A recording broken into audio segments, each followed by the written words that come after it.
Halo guys, selamat datang di channel gua Arya Bagus. Kali ini aku akan menceritakan cerita horor lagi dari cerita horor di Facebook, cerita horor Twitter yang berjudul Serangan Gaib Gunung Merbabu. Oke, langsung saja. Jadi aku itu salah satu anggota Mapala dan bisa dibilang cukup senior karena punya adik angkatan. Iya, aku semester akhir. Jadi di Mapala ini ada namanya anggota penuh dan anggota muda. Untuk jadi anggota penuh itu harus melalui beberapa proses, salah satunya melakukan pengembaraan. Pengembaraannya dilakukan sesuai dengan minat divisi masing-masing anggota muda dan biasanya dilakukan per tim. Nah, divisi yang ada itu ada 4, yaitu hutan, gunung, rating, rock, climbing, sama caving. Langsung saja. Jadi kejadian itu terjadi di awal September 2018. Waktu itu para anggota muda angkatan 2017 pada mau pengembaraan. Dan terhubung aku masuk divisi hutan gunung dan juga menjabat sebagai pengurus. Jadi aku harus mendampingi mereka yang mau pengembaraan. Aku nemenin tim pengembaraan anak HG dan sesuai rencana pengembaraan dilakukan di Merbabu jalur Gagrong selama 7 hari atau 5 hari di dalam hutan. Anak yang ikut pengembaraan itu ada 4 orang, 1 cowok, 3 cewek, dan yang dampingi itu aku sama temanku cowok, sebut saja Ipul. Jadi siang hari pertama itu kita berangkat dari Sekre sekitar jam 3-an dan nyampe base camp Gagrong jam 5.30-an. Hampir maghrib di jalan sih lancar aja. Nyampe di base camp kita langsung nyapa yang punya base camp sama warga sekitar, ngobrol-ngobrol gitu.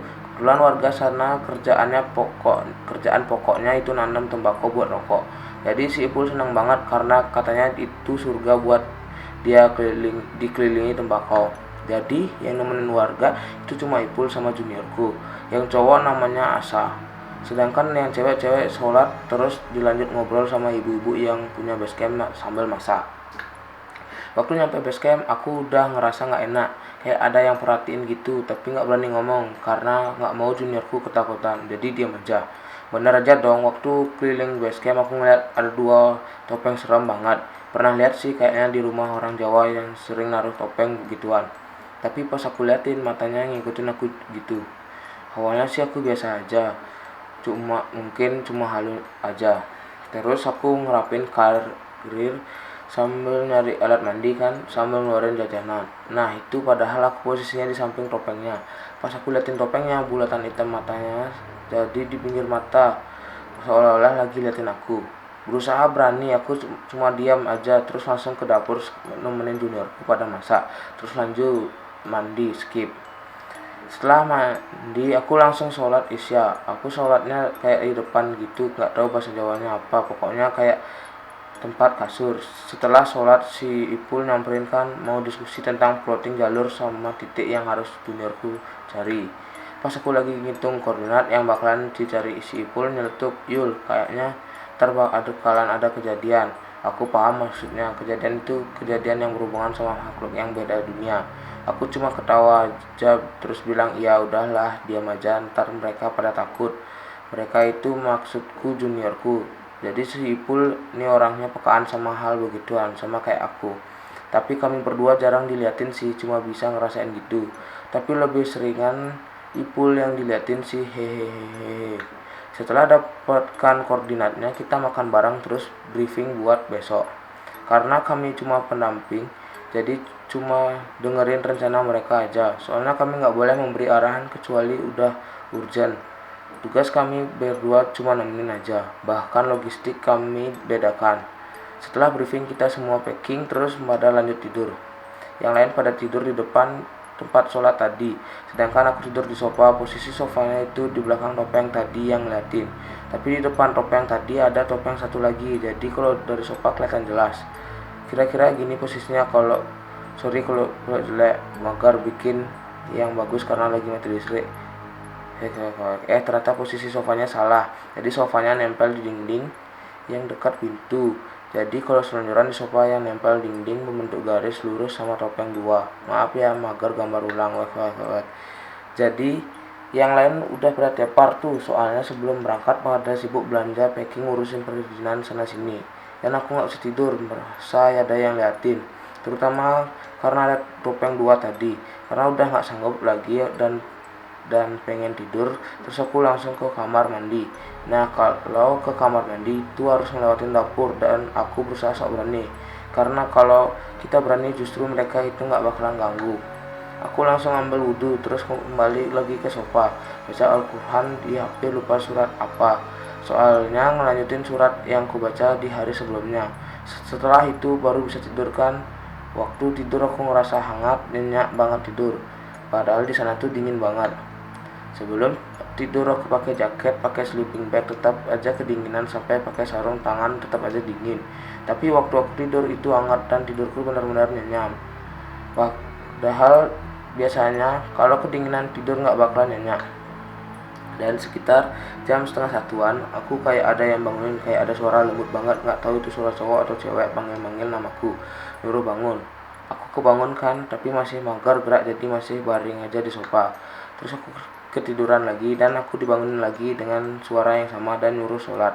Aku udah bangun tapi masih ngajemin mata, terus ada yang bisikin nyuruh aku bangun. Sontak aja aku bangun dan lihat aku jam, ternyata aku baru tidur 10 menit dari bangun sebelumnya. Terus nggak sengaja ngeliat ke arah topeng dua kan. Nah, topengnya ekspresinya kayak marah gitu, berubah dan matanya seolah natap aku banget. Aku langsung bangun terus sambil wudhu, bodo amat sama topengnya. Waktu di kamar mandi aku dengar suara kerasak kusuk gitu di dapur. Aku kirain anak-anak atau yang punya base camp. Ya udah aku santai, suaranya buka pintu dapur. Terus waktu aku lihat nggak ada siapa-siapa, jadi kamar mandinya itu dekat pintu dapur sebelahan. Keluar dari pintu dapur, belok kanan 2-3 langkah, udah nyampe kamar mandi. Jadi ya suaranya jelas kedengeran. Aku cuek aja kan, terus masuk ke dapur. Nggak ada tanda-tanda orang baru masuk dapur. Ya udah aku positif thinking aja, mungkin kucing atau tikus. Terus aku sholat tahajud di depan yang dekat dapur, karena di depan sholat dipakai tidur. Pas sholat itu rasanya bahuku berat banget, rasanya sakit, tapi aku tetap aja sholat sampai 8 atau 10 rakaat, lupa. Jadi aku tuh kalau ngerasain ada atau enggaknya makhluk gitu, bahu sama punggungku bakalan berat atau sakit. Biasanya sih itu energinya udah gede banget. Setelah sholat aku lanjut ngaji, tapi pindah posisi jadi di sofa. Nggak tahu kenapa rasanya nggak enak aja di dapur. Aku ngaji sampai azan subuh, terus lanjut sholat subuh. Nah, pas sholat subuh rasanya nggak seberat waktu sholat tahajud. Setelah sholat, aku bangunin anak-anak yang lain buat sholat sama masak sekaligus siap-siap perjalanan. Kami rencananya kita mulai perjalanan jam 7. Sekitar jam 6-an, aku ngajak Asa keluar lihat sunrise karena Ipul masih tidur dan aku juga udah selesai masak buat sarapan sama bekal. Karena gabut, jadinya pengen lihat sunrise. Ya udah aku ngajak Asa yang juga lagi nggak ngapa-ngapain. Sumpah sunrise-nya bagus banget, kelihatan gunung Lawu juga. Nih fotonya, ada yang lebih bagus lagi, tapi di laptop dan listrik masih mati. Oh iya, bagi yang pengen tahu siapa yang nyuruh aku sholat dan kenapa aku harus sholat, ntar bakalan aku ceritain. Dan maaf kalau ceritanya bakalan panjang, karena aku kalau cerita harus detail, hehehe.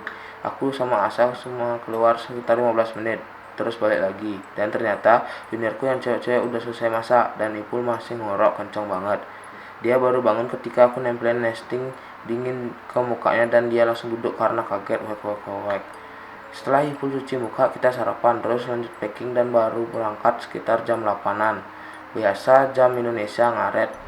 Sebelum masuk perkebunan kita ngisi jengen dulu di sumur dekat masjid, terus lagi masuk perkebunan warga.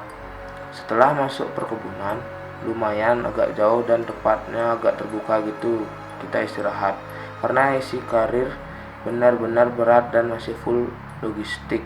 Kita istirahat sekalian 4 junior tadi ngeplot jalur dan pemetaan. Mereka berempat pada sibuk nentuin posisi di peta, ngitung derajat azimut, ngitung koordinat. Aku sama Ipul nyanyi nggak jelas, senior kurang ajar emang. Karena mereka butuh katanya kurang titik ekstrim buat nentuin posisi mereka di peta. Akhirnya mereka ormet dan karir mereka ditinggal. Jadi kita berdua disuruh jagain jam karir mereka. Dasar junior berani nyuruh senior ya. Salah satu dari mereka yang cewek namanya Devina Dia coba ormet rada jauh gitu sendirian. Terus ketika teman-temannya pada balik ke tempat, kita nungguin dia masih ormet, nggak tahu udah apa yang dia cari. Oh ya, ormet itu adalah orientasi medan ya, jadi nyocokin medan yang ada di peta dengan medan yang sebenarnya.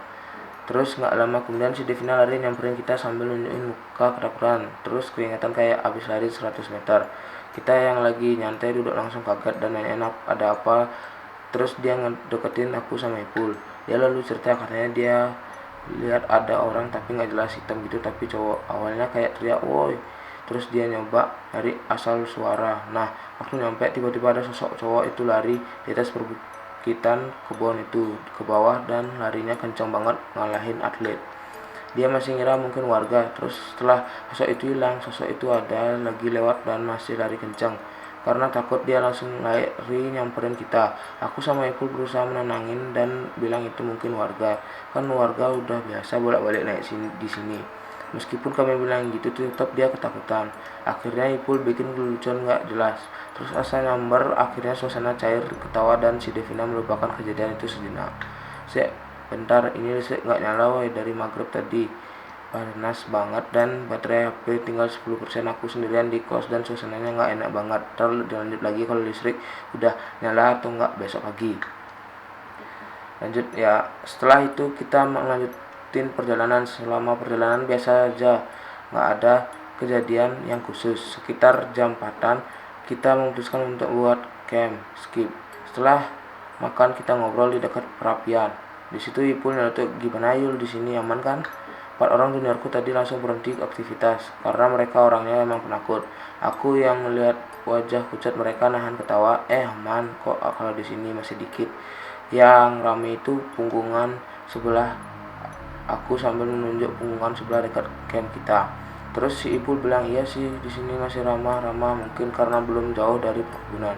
Terlihat muka lega dari para junior. Terus kita ngobrol ngalor ngidul nggak jelas dan dari tentang Mapala sampai tentang kenapa babi kalau jalan kepalanya nunduk. Jadi malam itu terlewati dengan aman. Besoknya kita lanjut perjalanan lagi. Selama perjalanan yang kita lakuin sama para junior ormet dan orientasi peta. Aku sama Ipul ngobrol gak jelas. Setelah jauh jalan dan jam udah nunjukin jam 4, kita mutusin buat bikin camp. Dan ternyata tempat kita nge-camp itu berada di punggungan yang aku tunjuk kemarin. Padahal kemarin aku lihat punggungan gunungnya emang gak enak banget. Hitam banget gitu energinya.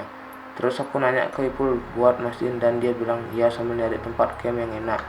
Biasanya itu camp pendamping selalu di atas atau enggak di bagian hutan yang lebih dalam dari peserta. Tapi waktu itu aku nggak mau. Aku bilang ke Ipul kalau tempat itu nggak enak, banyak angin juga. Terus kita mutusin untuk bikin tenda di bawah saja, di bawah para junior. Setelah tendanya jadi, aku langsung langsung masak. Si Ipul nanya kenapa tadi nggak mau di atas, suasananya nggak enak ya. Terus aku cuma heiin aja, lanjut masak. Ipul udah paham maksudku tapi diam aja, takut ntar para junior nggak mau nyari kayu bakar karena takut. Ternyata pas kita lagi bikin camp, seniorku nyusul dan sampai di tempat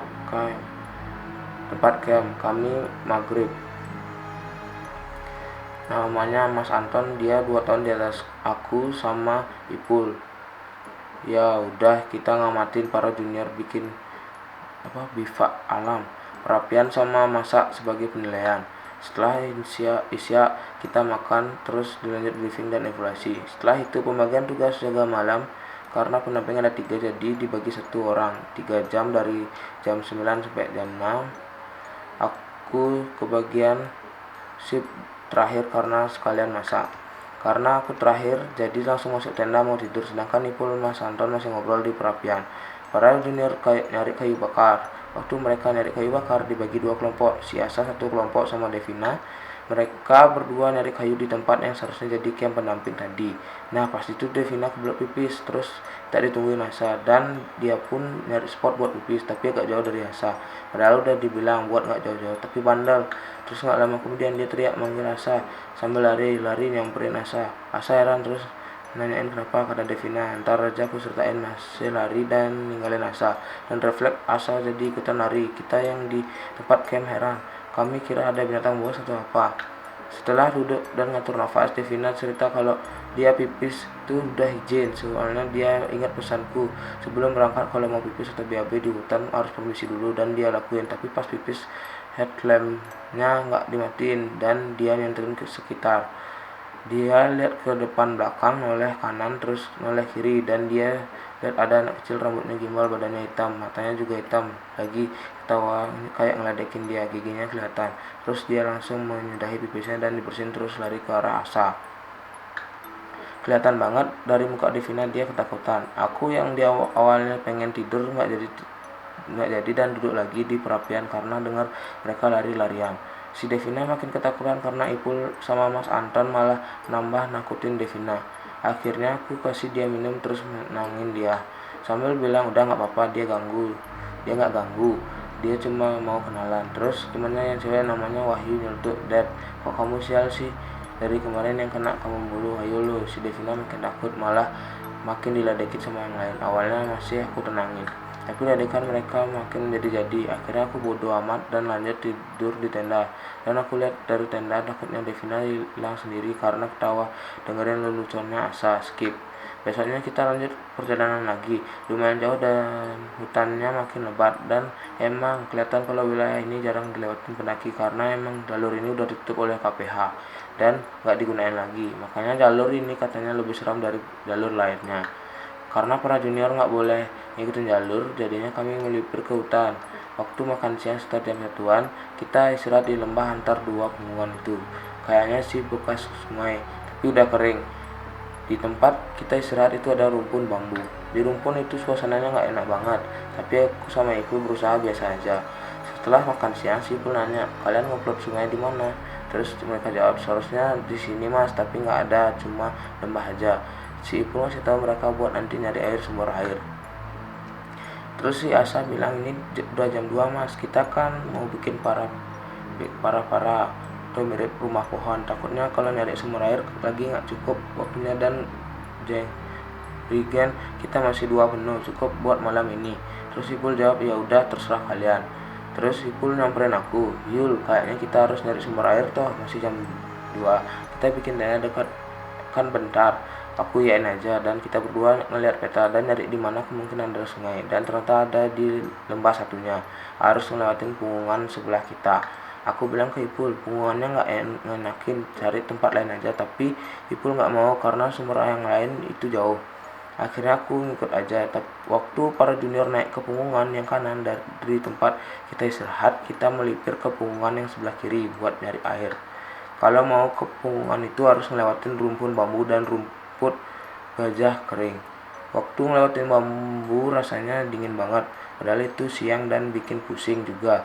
Terus kita ngelewatin rumput gajah kering beberapa kali jatuh karena emang gak rata dan tanahnya gak kelihatan. Setelah sampai di punggungan tadi, kita disambut sama pohon gede, dan di situ aku mual dan muntah. Dan Ipul narik aku bilang, "Ayo cepet cari keburu sore." Aku iyain aja, dan akhirnya kita nemu sumber air. Meskipun bukan sungai tapi udah jadi para ion. Alhamdulillah. Setelah nemu kita hormat bentar, terus balik lagi nyusulin junior tadi yang ditemenin sama Mas Anton. Aku lari, Ipul juga lari karena aku pendek dan Ipul tinggi banget. Akhirnya aku ketinggalan. "Jahat kamu Pul, udah sampai di tempat junior ngecamp, harus jalan nanjak banget." Aku sama Ipul yang udah biasa jalan nanjak ngos-ngosan karena sebelumnya kita udah lari-larian. Nyampe tempat camp memang tempatnya luas, datar, pohonnya juga banyak, cocok buat camp lara parah. Tapi suasananya nggak enak, ada satu pohon yang aku hindarin banget. Kita langsung aktivitas camp. Setelah tenda pendamping jadi, aku langsung masak. Ipul sama Mas Anton keliling ngeliatin anak-anak bikin para-para sambil nyari kayu buat perapian. Ipul nyari kayu di pohon yang aku hindarin tadi. Di situ dia kayak sujud gitu. Aku tahu kalau Ipul kayak gitu berarti emang ada yang nggak beres, karena dia orangnya kejauhan gitu. Setelah sujud terus dia nyamperin aku sambil bawa kayu bakar. "Yul, kamu mau kesana nggak, ke pohon yang tadi?" Aku kenalis sama mbaknya. Langsung aku jawab, "Ogah, mending aku masak." Terus aku sholat. Tempat sholatnya udah dibikinin sama Ipul. Terbaik emang dibikinin dapur tempat sholat, tapi tempat sholatnya itu mengarah ke camp para junior. Dan setelah camp itu ada pohon tadi, jadi lumayan bikin gak nyaman. Waktu sholat rasanya punggungku panas.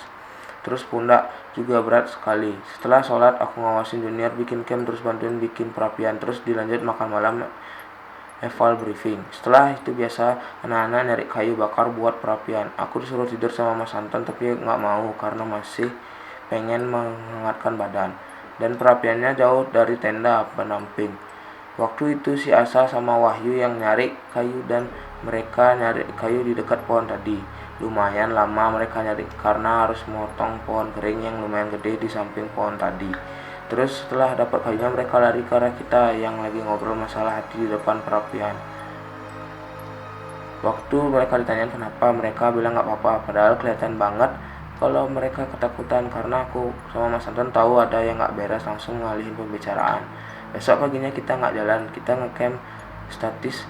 Para junior ganti camp, mereka jadi camp bivak atau alam kelompok. Waktu mereka bikin bivak, kita temenin sama liatin bener atau enggak yang mereka bikin.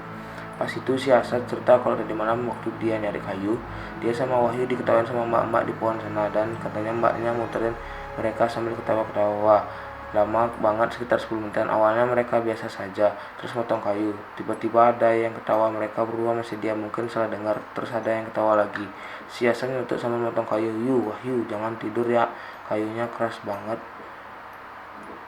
Si Wahyu jawab iya. Terus ada yang ketawa lagi, tapi arahnya jadi di samping mereka padahal tadi di belakang. Terus si Hasan ngomong, ini kayunya kerasa banget ya, tanganku sampai sakit. Wahyu nyadar kalau si Hasan ngomong itu biar nggak takut.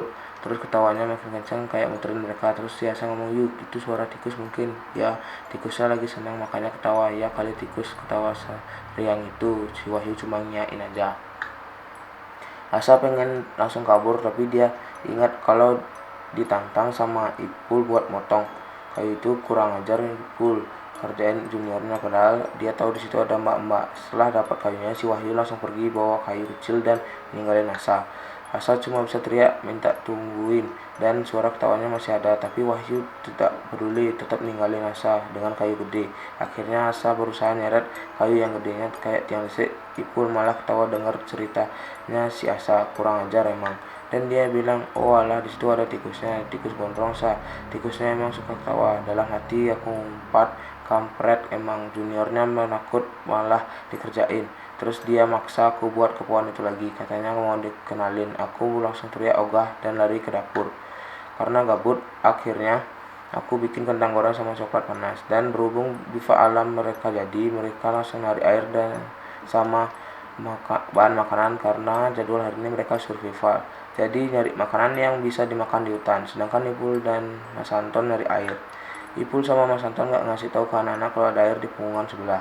Jadi si Asa nyari air di dekat perkebunan, padahal itu jauh banget.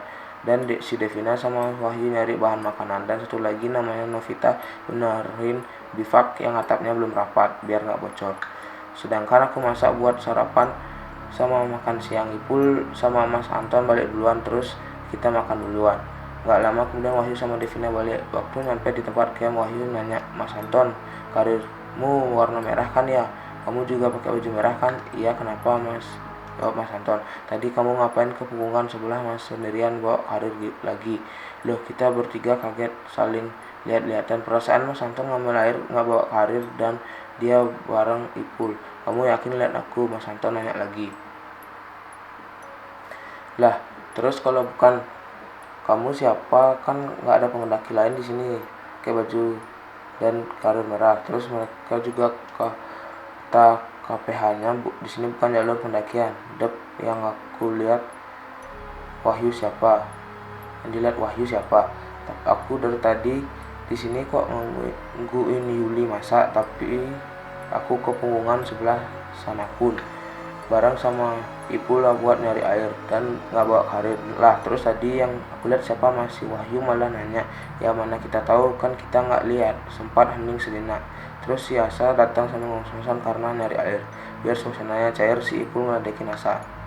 Yang lain yang nyari air jauh banget, harus turun. Akhirnya pada tawa lagi. Terus setelah makan aku lanjut masak, dan emang karena gabut kerjaanku seharian cuma masak cemilan, masak makanan berat, bikin minuman sekalian ngabisin logistik biar karir nggak berat lagi. sedangkan yang lain malah asik ngobrol. Karena aku masak sendirian di dapur camp pendamping, aku dengar orang ketawa di hutan belakang tenda kita. Awalnya aku kira salah dengar, terus malah ada suara ngobrol dan kayak suara bapak-bapak. Langsung aja aku panggil Ipul sama Mas Anton. Mas, kayaknya ada orang, mungkin warga lagi nebang pohon. Aku tadi dengar suara orang ngobrol. Coba cek Mas. Terus Mas Anton sama Ipul ngeliat sekitar dan nggak ada orang. Mas Anton teriak ngomong bahasa Jawa. Lupa apa yang dia ngomong, pokoknya intinya. Permisi Pak, kota di sini ada kegiatan mapala. Bapaknya mau kemana tapi nggak ada jawaban. Terus ada suara ketawa dan pohon-pohon kecil digoyang-goyang gitu. Terus Ipul inisiatif ambil golok. Mas Anton ambil pisau nyoba nyari asalnya, tapi nggak pergi dari tempat camp. Karena Mas Anton tahu aku agak panik, Mas Anton nyuruh aku tetap masak aja, biar dia sama Ipul jagain di sini. Akhirnya aku tetap masak, tapi suara itu makin kedengeran. Ipul nyuruh aku buat manggil Asa dan kawan-kawan, nyuruh ngumpul di camp pendamping. Terus kita semua pada ngumpul di situ. Dan aku ngelanjutin masak. Terus tiba-tiba ada suara orang jalan gitu kedengeran dari suara kayu kecil patah. Kita semakin siaga. Wahyu, Devina sama Novita udah ketakutan. Aku berusaha tenang dengan masih masak. Terus tiba-tiba kayak ada yang lari tapi nggak kelihatan. Cuma kelihatan pohon kecil yang goyang kayak dilewatin orang. Larinya kencang banget. Dalam hitungan 3 detik makhluk itu udah sampai di tepi jurang. Padahal jaraknya sekitar 30 meter. Ya kali manusia secepat itu. Dan makhluk itu lari bolak-balik antara camp kita ke jurang. Ada 5 kali bolak-balik. Terus dia lari ke belakang dan kita lihat ada sosok hitam manjat pohon karena cepat banget. Padahal pohonnya tinggi banget dan di bawahnya nggak ada cabang. Pasti bakalan susah manjatnya. Terus dia ketawa lagi kencang kayak suara bapak-bapak. Ada 5 kali bolak-balik. Udah ya. Si Ipul sama Mas Anton masih setia megang senjata mereka. Setelah suara mereka ketawa tadi, suasananya sepi dan akhirnya kita lega. Aku lanjut masak perkedel dan Ipul sama Mas Anton ngobrol masalah kejadian barusan, dan aku nyaranin buat anak-anak di sini aja dulu sampai keadaan benar-benar aman, dan mereka setuju. Nggak lama kemudian tiba-tiba ada suara ribut banget. Ada suara orang teriak, ada suara orang lari, ada suara kayak kuda yang lari. Pokoknya ramai banget, seolah kayak dengerin suara yang ada adegan perangnya zaman kerajaan. Aku, Mas Anton sama Mas Ipul langsung kondisi siaga lagi, karena disitu yang bertanggung jawab atas junior. Aku langsung berhenti masak karena aku pikir mungkin itu binatang yang keganggu sama baunya. Ipul langsung nyuruh anak-anak bikin api, padahal itu baru jam 3. Mas Anton sama Ipul makin kencang megang senjata mereka, dan rasanya suaranya makin dekat dan makin banyak. Nggak cuma dari atas puncak, tapi juga dari samping yang notabene-nya itu adalah jurang dan lembah. Aku makin kencang baca-baca ayat. Ya Allah, ini serangan apa? Anak-anak makin panik. Aku makin berusaha menenangin biar mereka tidak panik sambil bantuin bikin api. Suaranya makin kencang dan itu kayak ngepung kami. Mungkin bisa diperkirakan sekitar 10 meter dari kita, tapi kami nggak lihat apa-apa, cuma lihat pohon yang goyang-goyang. Semuanya diam pucat, panik. Ipul sama Mas Anton benar-benar kayak patung, tapi aku tahu mereka juga takut dari mukanya. Suara lama banget dan makin dekat, sekitar udah 10 menit, dan langkah kakinya berasa 5 meter dari kita. Tiba-tiba suaranya hilang, sepi, nggak ada jejak sama sekali, hilang gitu aja, dan kayak semula nggak terjadi apa-apa, bahkan nggak ada angin sama sekali. Padahal waktu penyerangan tadi suhunya dingin banget, padahal nggak ada angin, dan badanku panas dingin, energinya kuat banget sampai aku mau muntah, tapi aku tahan. Setelah dirasa cukup aman, Ipul sama Mas Anton balik nyamperin kita di perapian. Kelihatan banget mereka capek, jadi aku kasih mereka teh yang ada di termos. Terus aku bilang ke mereka kalau anak-anak malam ini tidur di camp emergency saja. Kebetulan camp emergency sebelah camp pendamping, jadi kita bisa bikin perapian di sini. Dan aku rasa di camp serta suasananya nggak enak banget, dan mereka setuju. Akhirnya malam itu mereka tidur di dekat perapian buat sore tadi. Malam kita kegiatan kayak biasa, makan, eval, briefing, terus ngobrol. Waktu itu aku duduk paling pojok dan arahnya di tempat makhluk yang lari kenceng tadi. Waktu aku lagi asik ngobrol, tiba-tiba telingaku ada yang niup. Aku kaget, terus aku lihat gak ada siapa-siapa di samping. Terus aku ngobrol lagi dan tiup lagi. Aku ngomong dalam hati, udah, tolong jangan ganggu kita di sini, nggak ngapa-ngapain, cuma lagi pendidikan. Dan telingaku ditiup lagi oleh tiga kalinya. Terus akhirnya aku pindah tempat duduk, hampir antara Mas Anton sama Ipul. Bodo amat, yang penting gak diusilin lagi. Mereka nanya kenapa pindah. Aku jawab aja nggak apa-apa, di situ dingin, di sini lebih hangat. Dan mereka berhasil cetak kepala aku asam. Malam itu kita semua ketiduran di perapian, tapi aku bangun sekitar jam 1-an, terus nyalain api lagi dan lanjut sholat tahajud. Aku ngerasa setiap sholat punggungku makin hari makin berat dan rasanya makin panas, tapi aku berusaha nyuekin aja. Dan setelah sholat aku masuk tenda, terus Ipul ikut. Mas Anton masih di perapian jagain api sama Novita. Kita berdua tidur sampai subuh. Jahat emang, biarin seniornya jagain api. Tapi emang rasanya capek banget karena kejadian siang tadi. Skip. Besoknya kami siap-siap buat perjalanan turun dan sekalian mempraktikkan materi PPGD, dan aku jadi korbannya. Jadi kita nyusuri hutan, setelah nemu jalur baru praktik dilaksanakan. Di situ aku berperan jadi pendaki yang tersesat, terus jatuh dan pingsan, patah tulang. Ketika penanganan korban mereka lama banget, sampai Mas Ipul sama Santan inisiatif bikin perapian sambil nonton aku dijadiin korban sambil ketawa ke TV. Padahal di sini kedinginan woi. Terus mereka nyari kayu buat bidai sama tandu. Aku yang dia nganggurin, mereka kedinginan banget, dan aku harus pura-pura lemas nggak bisa ngapa-ngapain. Ya tambah dingin lah karena nggak gerak sama sekali. Aku udah menggigil, udah kayak gejala hipotermia. Aku nggak, rasanya berat banget, ngantuk berat, dan yang ada di pikiranku waktu itu pokoknya tidur. Padahal aku tahu kalau aku harus tetap sadar biar nggak kena hipotermia. Tapi entah kenapa aku ngantuk banget dan akhirnya ketiduran. Waktu tidur aku mimpi aku bangun dan melihat aku yang lagi baring. Kaki dan tangan yang dibidai diselimutin jaket. Ipul sama Mas Anton ngobrol di perapian. Anak-anak yang bikin tandur dan bikin air hangat. Aku bisa lihat aktivitas mereka, padahal aku ingat kalau aku tadi tidur. Terus ada kayak banyak tangan gitu narik aku panik dan teriak. Tapi mereka nggak dengar. Terus aku udah nangis kejar. Tiba-tiba ada cahaya warna toska gitu, hangat banget datang, dan akhirnya aku bangun dan posisi langsung duduk dan air mataku masih ngalir. Terus yang lain pada kaget ngeliatin aku dan nanyain kenapa. Aku bilang nggak apa-apa, cuma tadi ketiduran terus mimpi, dan aku nyuruh mereka lanjutin kegiatannya. Sepanjang perjalanan aku pulang, aku ditandu. Aku mikirin cahaya toska tadi itu apa, tapi nggak nemu jawaban sama sekali. Sampai sekarang aku nggak cerita apa yang aku mimpiin ke anak-anak yang lain. Kita sampai di base camp udah maghrib dan langsung mandi. Setelah mandi kita masak buat makan malam. Ini kan makan eval terus briefing buat perjalanan pulang. Mereka sibuk ngobrol apa yang kita alami selama di hutan. Aku masih mikirin mimpi tadi tapi nggak nemu jawaban. Malam itu kita tidur di base camp dan berangkat jam 6.30. Saking capeknya aku udah gak peduli sama topengnya. Jadi aku tidur nyenyak waktu itu. Paginya kita langsung siap-siap dan berangkat pagi itu juga. Diboncengin Ipul. Di perjalanan aku nanya masalah topeng. Ipul, emang biasanya di rumah orang Jawa pasti ada topeng yang kayak yang di BC? Ya, Ipul bilang enggak semuanya, cuma rata-rata. Nah itu biasanya buat jaga rumah. Aku ceritain gimana topeng itu ngeliatin, dan aku nggak nyaman lihat topengnya. Terus Ipul bilang mungkin ada yang ikut sama kamu masuk ke base camp, makanya topengnya nggak suka. Tapi kan nggak diapa-apain kan? Aku jawab enggak. Pas perjalanan pulang badanku lemas banget kayak mau demam. Padahal sebelumnya aku sehat-sehat saja, dan kegiatan kayak gini udah biasa. Kenapa sekarang malah mau sakit? Sampai di kosan badanku makin gak enak, rasanya lemes banget. Kepala pusing, badan panas kayak demam, tapi parah banget lemesnya. Padahal biasanya meskipun sakit aku masih bisa nahan dan masih bisa pencicilan. Tapi waktu itu benar-benar aku gak bisa ngapa-ngapain.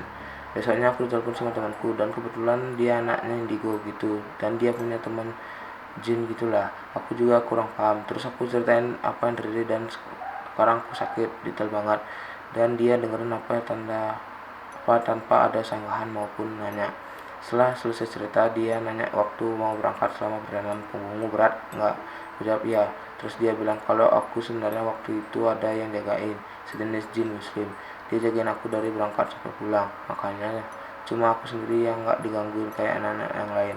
Aku pikir lagi, emang ya anak-anak yang lain digangguin, entah itu suara maupun ditunjukin, kecuali aku.